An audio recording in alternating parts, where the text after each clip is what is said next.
તો અમદાવાદના કોટ વિસ્તારમાં ઉત્તરાયણ નિમિત્તે પતંગ ચગાવવાની અલગ જ મજા આવે છે। આ સ્ટુડિયા ઢાળની પોળમાં કોંગ્રેસના નેતા હિંમતસિંહ પટેલ, ઇમરાન ખેડાવાલા, પાર્થિવરાજ કઠવાડિયા સહિતના નેતાઓએ પતંગ ચગાવી। આ વિશે વાત કરતા ધારાસભ્ય ઇમરાન ખેડાવાલાએ કહ્યું કે પવન કોંગ્રેસ તરફી છે। ભાજપના જ નેતાઓ કોંગ્રેસના પતંગોને લઈ ગયા હતા અને તેની કમાન હવે તૂટી ગઈ છે। આ સાથે જ વિમલ શાહે જણાવ્યું કે ભાજપની ઉલટી ગણતરી શરૂ થઈ ગઈ છે। આગામી ચૂંટણીમાં કોંગ્રેસની જીત થશે।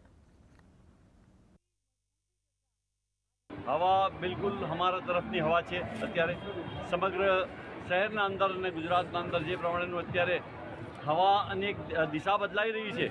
मने हवे लागी रह्युं छे कि आवनारा दिवसोनो अंदर भारतीय जनता पार्टीना जे पतंग अत्यारे उड़ी रह्या छे ते चौक्कस अमे कापीशुं। केम के भारतीय जनता पार्टीना जे नेताओ हता એ ઘણા બધા અમારા ધારાસભ્યોને પતંગ બનાવીને લઈ ગયા હતા। અત્યારે એ પતંગોની કમાન તૂટી ગઈ છે।